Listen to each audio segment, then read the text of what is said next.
Masal başlıyor. Evvel zaman içinde, kalbur zaman içinde. Bir zamanlar uzak diyarlarda büyük bir deniz vardı.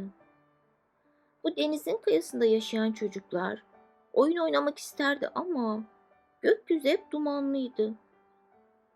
Kimi zaman ekmek bulamaz, kimi zaman da uyurken korkuyla uyanırlardı.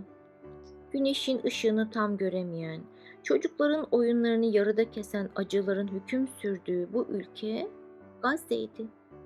Gazze'de çocuklar gökyüzüne bakar, kuşların özgürce uçmasını seyreder ama kendileri uçuramazlardı. Çünkü uçurtmalarını gökyüzüne saldıklarında bazen telleri takılır, bazen de bombaların gürültüsüyle parçalanırdı. Ama yine de umutla birbirlerine fısıldarlardı. Acaba bir gün denizden bize ışık gelir mi? Bir sabah ufukta bembeyaz yelkenler göründü.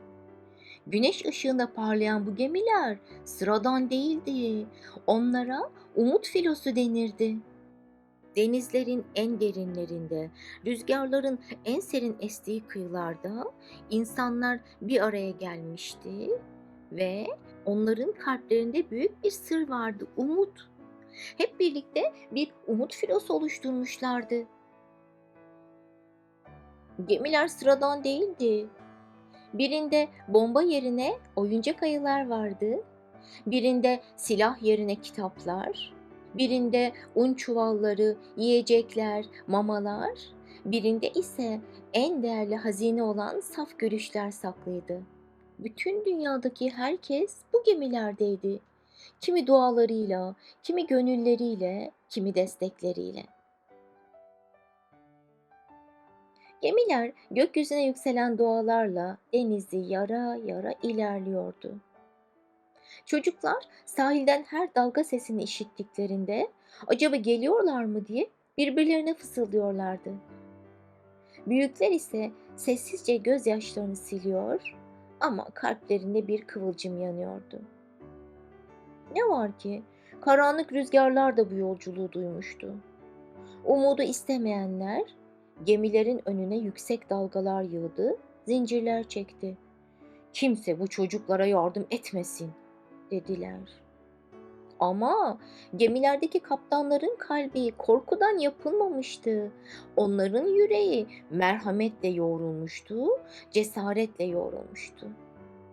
Gemiler sahile varamasalar bile Gazze'nin çocukları bir sabah uyandığında gökyüzünde bembeyaz bir kuş sürüsü gördü.